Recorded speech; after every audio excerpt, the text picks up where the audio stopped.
Hello, everyone. I'm Latrice Lightner, and I'm so glad to have everyone with me. I have a special guest with me, and as you all know, my goal is to motivate, encourage, and inspire you all when I come to you. And today I have Akiesha Taylor with me, good friend of mine, and Akiesha has wrote a book, and I'm so excited about her and her book, and she's going to tell you all about that. And I'm just extremely excited, and so I want you all to tune in to listen to her testimony, to share her story about her life, her passion, what's the next big thing she's going to be doing with her life. And so tonight, everybody, I present to you Akiesha Taylor. Thank you so much for being with us. And I'm just going to hold her book up and let y'all see it, like, before she even started. Absolutely beautiful. She is an author. So glad. Amen. And so, Kiki, want to get you to tell everybody about your story. Like I was saying, it was to motivate, to encourage, and to inspire someone like that might have been you years ago, but just for you to tell your story and to tell everybody know about you and what you're doing right now. So I want to know, first of all, what inspired you to write this book? Okay, so first, thank you for having me here. You are welcome. You are welcome. What inspired me to write my book? Back when I was in the 8th grade, I had an 8th grade teacher, my 8th grade teacher, and she told me to get a journal, and start writing. Just start writing how I feel, what I was going through, and that was between me and God. And so as a young girl growing up, I went through so much verbal abuse with my mother, my father dying of AIDS, just so much in life. And so I'm just going to give you a little brief synopsis of it for those who perhaps want to purchase the book later on. They can read the book, so I don't want to Tell everything. Give you a little bit about her book. A little bit about my book. And so as I grew up into a young woman, you know how it is. We date and we fall in love. And then, I had my son, and my son was born with his tumor in his brain. And I went through different cycles with him. And so I kept writing in my journal and just kept expressing how I feel, what I went through. And so back in 2012, God spoke to me and said, put it in a book. Right. And so I was ready to release the book in 2014. But God said, not yet. And so in 2016, it was ready for me to birth my book. And so that's how the book came forth. Oh, wow. Yeah. So I heard you say a lot of stuff inside of where it brought the book. I also know, like, Kiki is also, she motivates other young women. Exactly. I heard you say about your son, the tumor on his brain. Is that something inside of the book? Or yes, it is. Just part, okay. Yes, it is. Okay. Yes, it is. So what happened was with my book, how my book came forward, was I went to the publisher and I went and sat down and talked to him and told him, like, I had my journal, what I wanted to express, what I wanted to talk about. But on the way back, the Lord said, you tell your story first. Tell part of what you went through as a mother of a disabled child, and let Quan tell his story. Wow. So Quan's book is going to be a continuation of my book. So he's going to tell his story. And for those who have read the book or who desire to purchase the book, you can see the last chapter, Quan have a conversation with God. I ended with that so he can go on and tell his story. So I couldn't tell Quan's story. Awesome. I just had to tell from where I started and where I ended. Yeah. I'm excited about it. Like, I like the whole idea of, like, because that is his story. And he gets to tell his story, and even from that, like, from his mom being an author, and you feel like my story needs to be heard. I have something to share with the world. In the same way, it's your story. It's also his story, and you give him the grand opportunity to present his very own story to the world. That is absolutely awesome. That is awesome. Exactly. So does he even realize how much of a miracle that he is? Yes, he does. He does. That is so good. You're reading chapter 9, conversations with God, and how he knows he's a miracle and the things that God spoke to him. So the book says, a woman of persistent faith. Yes. So was there a time when your faith was not where it needed to be to carry you to the place of, like, okay, God, I got to hold on and help me be this young mom with this kid? And so Absolutely. It's like that now, honestly. But absolutely, it did. Of course, when you're a mom and you have your first child, you expect to have a healthy child. And of course, they have to go get their shots, little colds here. But to hear the diagnosis that your son has a tumor in his brain, and so I didn't know what the outcome was going to be, because my faith wasn't as strong back then like it is now. But through the process, my faith built during the process of him having surgery. So would you say that Quan coming to this earth the way that he was caused you to be even a stronger woman at this point? Yes. Yes. Because a part of that calls you to continue in your faith. Like, God, I really need you, and I can't make it by myself. Exactly. Yeah, that is good. Like, a lot of times, you know how, like, how old were you when you had him? I was 19 when I had Quan. 19 when you had Quan. 19. Would you say that that if you had not been 19, or not even 19, if you had not Quan in the state that he was in, would you be at this place that you in? Would you think that it would be as strong, and the fight would have been as hard to continue on to be the awesome woman of God that you are right now? That's a good question.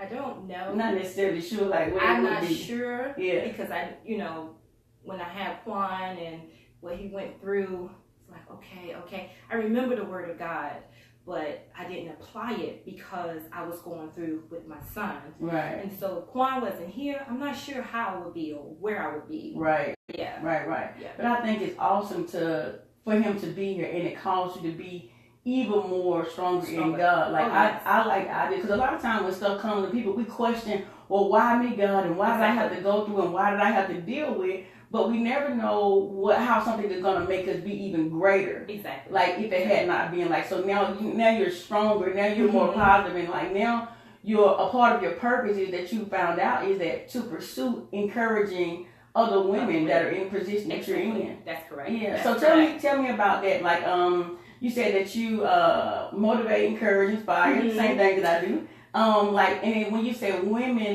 that have special needs children. Yes. So when Quan was born, after he had his first surgery, daycare providers sometimes they don't like to. Not say they don't like to care for kids with disability, but they are very cautious with kids with disabilities, and so. You have to have a passion too as a mother to deal with your child. Right. At that time he was classified as being disabled. And so it was just so hard because I was at work and I was like calling to see how he was doing, making sure his pressure didn't go up, making sure they knew the signs to look for. And then it's like, it's just so hard. And then I like to talk to other parents, because if it's a support group, then I'm able to encourage other mothers whose child has a disability, because it's easy to talk to a parent one-on-one if your child doesn't have a disability and their child doesn't have a disability. It's easy, but sometimes it's hard when your child has a disability and another mother child doesn't have a disability. They don't know what you went through, what you're going through, and because I remember too, when Quan was diagnosed with the tumor in his brain, he had his first surgery, and I get into that. And I was at work, and I had to get off of work, and then I lost my job because I was going back and forth. And it's so hard, for people to say, oh, you'll make it. I understand what you're going through. No, you do not know what I'm going through. Because I have a child with disability, and at the time I'm not married, so I'm a single mother, and then I don't have a job. And then you have to wait for Medicaid and stuff to kick in. So all of that, it was just on top of that. Yeah. So that God brought me out of that, I can encourage other parents with children with disability. Like, this is what I went through, this is how I handle it, and I'm here to support you, to help you on your journey. That is, I'm telling you, man, I know you, but I never knew your story to this extent of knowing, because in honest to God's truth, it's not the same. Like, when you see somebody that has a child, a special needs kid, it is not the same. It takes more patience. It takes time. Yes, it does. And it takes you, cause you need time. Yes. You need time as a parent. Okay, how do I get through it? And I think, too, people having someone like you to talk to that can relate to their situation. Exactly. Because the mother that's just a regular mother that got a regular kid, normal kid, does not understand what you are going through. And so I'm just glad that you're willing to share that with other people. Like, a lot of times people don't have people to turn to or to talk to, but to know that you've been through it and that you are willing to be an assistant to somebody, just to encourage somebody, to share your heart with them. Like, look, you can make it. Because me telling somebody they can make it, it's totally different than you telling the mother with a special needs kid that she can make it. I have not dealt with it at all. I have not dealt with it at all. And so even right there, I want to pause and tell you all, if you know somebody that needs somebody to talk to that has a special needs kid, Kiki is willing to share, to just encourage. Like, I didn't know the extent of it, but I'm just so grateful that is the place that your heart is in, because it could be in a totally different place. Yes. And if your heart was in a different spot, that would make you any less of a Christian. That would just mean that's not where your heart is. That ain't your call. Exactly. But that is absolutely awesome. So what is some more stuff that you talk about inside of your book? I did not want to tell my secrets. Okay. When I was writing, my journey, I did not want to tell my secrets because I exposed everything, and I said, God, why are you allowing me to expose my secrets, my inner hurts, the things that I went through, the things that I knew not to do, but I did. He said, in order for you to bring other people out, you got to be transparent. Right. Sometimes we hide behind things like, oh, people can see Kiki, oh, she dressed nice, her hair is nice, but She's they beautiful. don't. Thank you, she's beautiful, but they don't know everything that you went through. Sometimes they can come in on a chapter in your life at that moment, but the previous chapters, they have no idea. Right. No idea. And all they see is like where you are right now, in the outer shell of what it looks like. Yeah, because one of the 2 or 3 of the things I can share, you get the books. One was, I know my mother loved me. I know she loved me.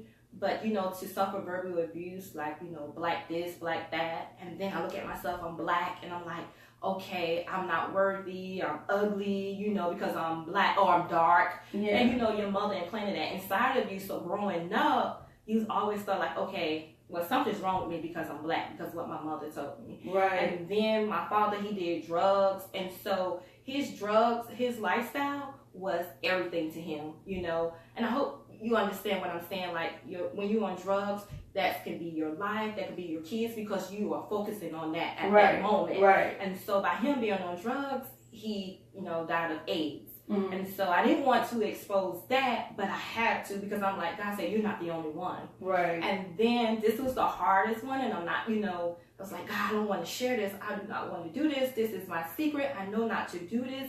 But I had an abortion. And that, it tore me up on the inside. It tore me up on the inside. I knew it was wrong. I was taught, but I did it. Right. And I went through years of condemnation, condemning myself. After I asked God to forgive me, I went through years of condemnation, forgiving myself. I mean, I would cry at night. When I see babies, I would go home and cry because I knew what I did. And one night, God had me to read Romans 8, if there's no condemnation for them who are in Christ Jesus. Yeah. And so God said, you have to forgive yourself, because the enemy can take that and make us feel like, okay, what I did was wrong. Exactly, I admit that. But I carried that for years. I carried that for years. And that's one of the things I said, God, I don't want to expose my secrets. I do not want to expose it, but I have to. Right. Because there is some young lady out there may have done, dealing with like I dealt with it, and don't know how to handle it. You know? And so like we go to church, we pray, we fast, but it still was that weight that was holding you, holding me down. Like, okay, so when people read the book, I want to know what they're going to think. Oh, she's not a Christian. Oh, she wasn't supposed to do that. In fact, I knew I wasn't supposed to do that. But God, forgave me, and I had to share it because I'm not the only one. Right. I was just the only one that came forth to admit what I had done. Right. Yeah. Girl, and so to see you say this stuff and to know who you are right now, like I'm telling you, like I'm keeping my face together because we right here talking now, but man, I am extremely proud of you. Well, thank you. A lot of times, like people are, like we said, are afraid to share their testimony. But what I have learned is that the enemy plays in the darkness. Yes. Whatever you keep in the dark, he will have a field day with you inside of your mind, inside of your heart. And a lot of times we will allow our mistakes that we made to become who we are. Yeah. So like how you said that you came through so much stuff and you dealt with those issues, it's like now you are allowing the thing that the enemy wanted to hold you back with, it's becoming your platform. Yes. Yes, it's becoming your platform, and I'm just so excited about that because people sharing this part of their testimony, I already know that there is more than just you. Yes. Probably so many that will not ever say that part of their life because we want people to see us as, oh, we're the good, and we're not. We're not. And we're not. And we're human, and we make mistakes, and it's God that forgives us. It's not for me to judge what you did and to say, oh, Kiki did it. Tell me, if you show me somebody that has never made a mistake or have never gone through anything, I'm going to show you a liar. Exactly. That's exactly what you get out of that. Because, everybody has different stuff that they're dealing with. But, it takes a strong person to come face to face with the stuff and to absolutely walk through it and to be like, because, you say what you said, I didn't see no pullback, no glitches, no, oh, God, I'm not going to say it right now because now the world's going to hear my story. The world needs to hear your story. Yes. The world needs to hear your story. And it is awesome that you decided to do it through a book. And so, tell me, how many more books do you feel like are on the inside of you? I have 4 or 5 more books. 4 or 5. So one of the books too, I don't mind sharing, it's called Daddy's Girl, because I didn't grow up with my father. So as you grow older, like I'm 39, I'll be 40 next year, it's that little girl in me long for my father. Right. You know? And so I'm focusing on that book, Daddy's Girl, and I have several other projects that I'm working on for 2018. That is good. 2018. 2018. That is awesome. She said several other projects, y'all. Several other projects. I'm so excited when you keep it. So several other projects. So you say that you speak to women, like how do you go about doing events? Okay. And like, so most of the times I sign up to be a vendor. And when you are a vendor, they have you to come up just to give a little synopsis of your book or exactly what are you promoting or selling. And so I'm doing with you today, I just go a little of my testimony, and then I have women pull me to the side and like, okay, ask you to share it if I don't mind coming. Talking. So there's no part of it, like, well, I just heard you say there was no part of it that I heard you say like, oh, I can't share that part or whatever. I'm just excited about that. Okay. So the next book is coming out. 2018 got a whole lot of stuff coming out. I have a few projects I'm working on in 2018. Yes. So Kiki, tell me this: have you always been this person, the person that was able to speak in front of people, that would talk about? So what got you to this place of being able to talk and to share your story? No, I've never been this person. I remember sitting down with my publisher and his wife, and they was going over a few things with me. And it's like, you have to be confident. You have to be bold about what you're sharing and, the audience that you were targeting. And so what I would do with my son, and I just thank God for my son, I would be home and just rehearsing with him, and he'd critique it and tell me how to put my sentences or, how to say it. Go on. I would be at home, but then I just say, you know what, God, just let it flow. Just let it flow. But I was never this person. No. Wow. No. I was hurting. I was bitter. I was broken. Because growing up, you see the Cosby shows and you see these, back then, the family shows, and I didn't grow up like that. I did not grow up like that. And still, as a young lady, there was things that I, was going through because I haven't dealt with it. And a lot of times we don't deal with the root cause of the problem. We deal with the surface. Right. And so sometimes we got to deal with the root cause of the surface. And that's why my next book, Daddy's Girl, I don't mind sharing this. A lot of times for me, I like to date older men. And so that's the issue because I didn't have my father. So I'm not looking for someone to date. I'm looking for a father. Right. I can't have both. Right. And so there are some things, and it comes from a form of rejection. My father rejected me because at that time he chose a different lifestyle. Right. So rejection is the root, but it springs off many different things. Yeah. And I do know that, like, a lot of times, like, stuff that has happened in our past, like, that we have not dealt with, we have not brought to the forefront. A lot of times we can act out in different ways and not even know that this is why I do this. Yeah. But for you to be able to identify like what the problem was, like I dealt with like leaving the issues. My oldest brother, like something happened, so he went to prison and all the other kind of stuff. So and both of my brothers got like a whole bunch of kids. But anyway, but I dealt with the idea of I'm not gonna be able to trust a man. I'm like, nobody's ever gonna be faithful to me. Like that is stuff that I dealt with, not really knowing what was the root of it, like where did this come from. And so I like and just to even share with you, with Kiki, and with everybody else that's watching, that I've also been to a thing called I have a sozo. And it's like a simple healing process for me. Awesome. Okay. And it took me back to my childhood and helped me get free from a whole bunch of stuff that I dealt with as an adult. And a lot of times we're not willing to confront those situations, to confront the situations like, okay, like look, this is like how you just said about you dated older men because you were looking for a father. So like, what is the fix for that? Like, what do you do for that? Like, good question, because I've been praying. I've been praying to God about that. To make me whole in that area. Right. He had to make me whole, and then what God revealed to me is I've never forgiven my father.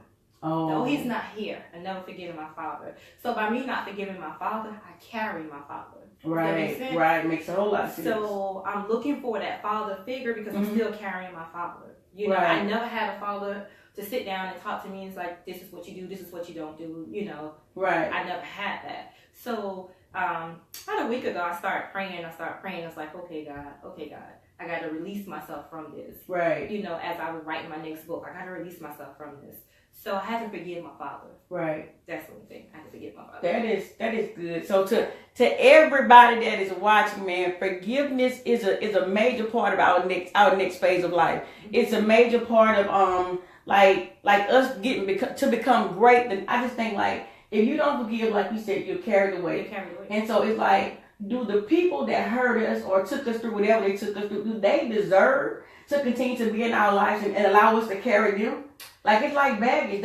You don't deserve to keep me from my greatness because I'm carrying you. Yeah. Like, it's for me and for my freedom to say, you know what, I forgive you. And it's not, I say this stuff very easily, but I know that forgiving somebody is not as easy as it's said. It is not as easy. It's a process. Yeah, it is a process. It's a process. And I'm going to be believing God with you. Girl, yeah. It's a process. It's a process. It's a process. Yeah. And a lot of times, you know, when you see it show up again, it's like, okay, God, work on me some more in this area right here, because I want to forgive and I want to be free, so that I can. It's like weights get lifted off of you. Mm-hmm. Like the more you forgive, the higher you go. Yeah. But the more you don't, the more you stay right in that same spot. Exactly. Because you can't be elevated. I just think it's like weight. I think unforgiveness is like we carry dead weight around with us. Yeah. We really do. Yeah. So I'm gonna be praying with you that God does help your heart to forgive and all of that stuff over there.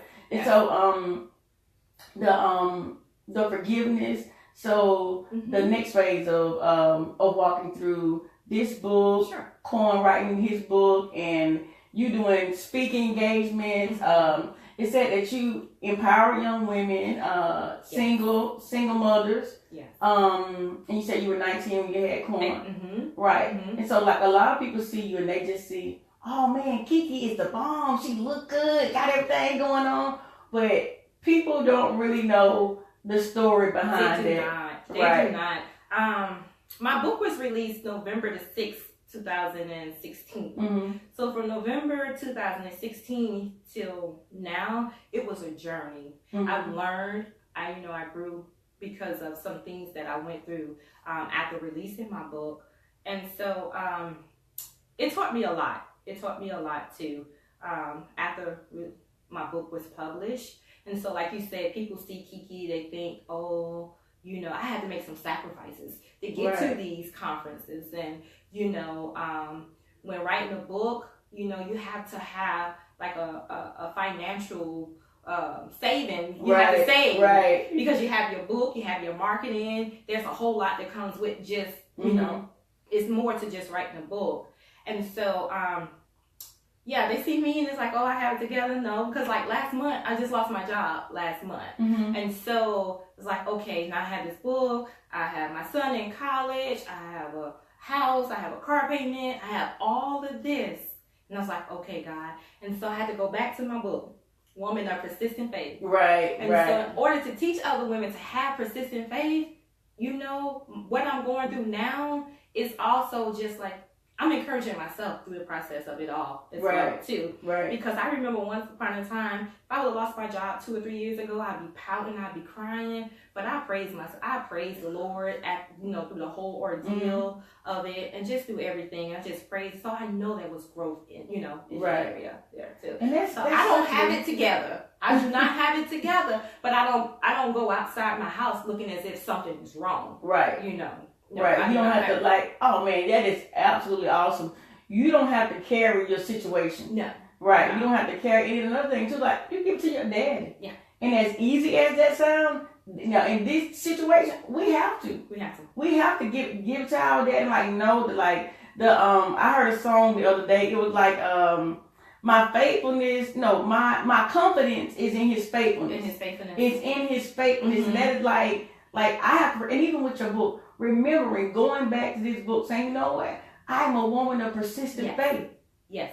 And like, what would a woman of persistent faith need faith for if she never goes through anything? If she ever needs the faith. She never goes through anything. Exactly. And so, and I'm believing again, I'm believing God for a great job, for the job that your heart desires, that the place that you want to be in, for what you want to be doing. Mm-hmm. I believe God for that, for you.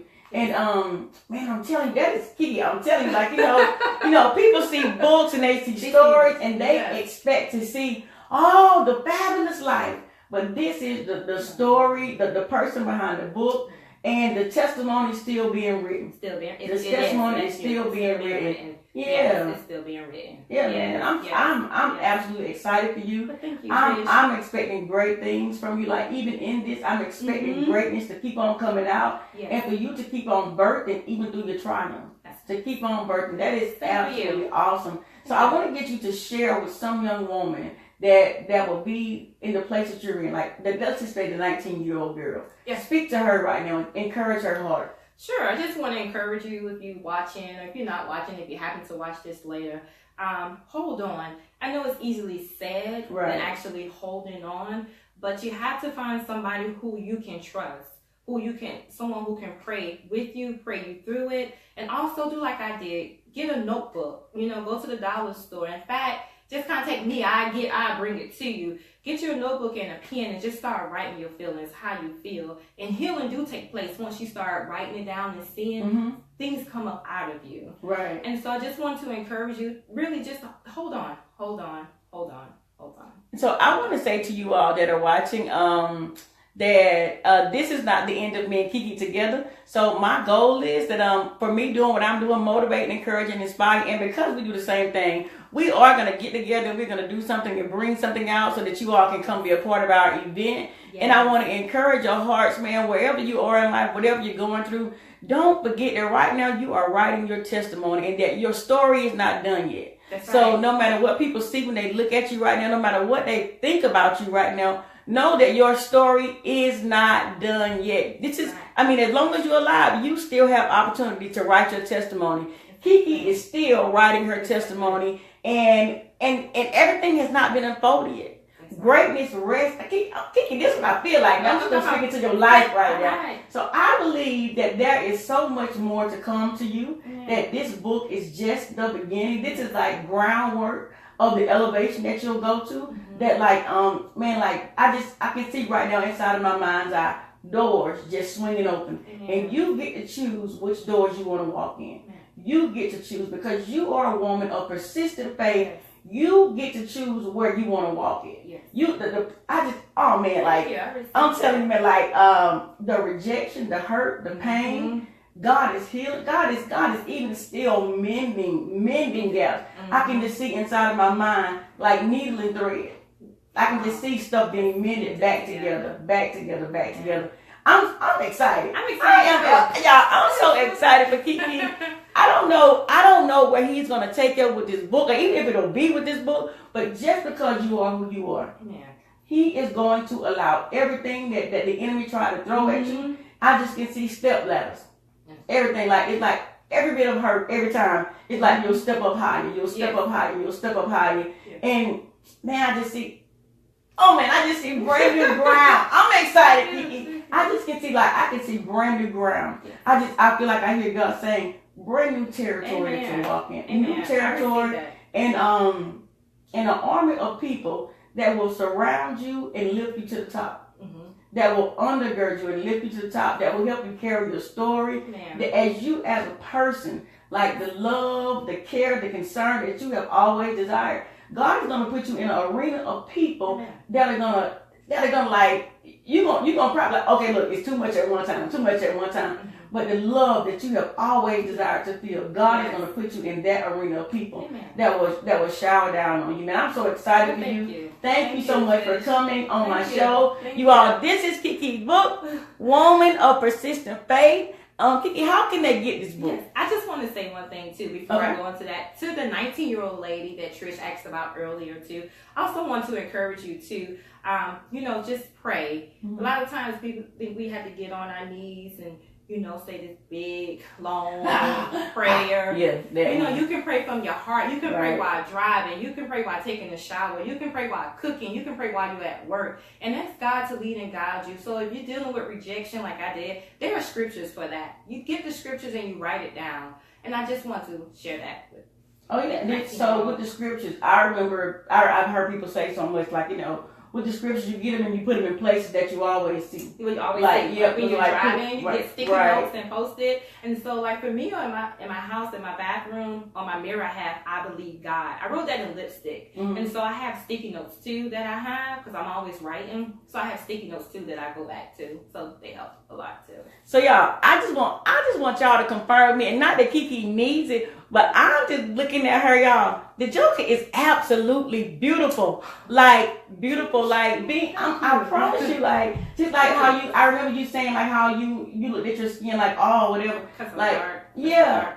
And this is to share a part of my story with you. Yeah, I had to pray to be okay with the color of my skin. Mm-hmm. Like my mom is dark skinned, my brothers are dark skinned, so I look different. Mm-hmm. And so as a kid growing up, this color did not fit me. I always wanted to be the color of the girl that was on A Different World. What was her name? Which one? Kim. Was it Kim? The dark skinned one? Yes. I always wanted to be the color of Kim because my mom and my brothers are dark skinned, and I was not okay with my color. But like probably some years back, and I probably like I'm not really okay with somebody calling me light skinned. Mm-hmm. Like I just don't like the idea of it. But like even with that, man, you are absolutely beautiful. You are beautiful. Thank you. Yeah. Thank you. And so thank y'all for watching with us, and thank y'all for being here with us.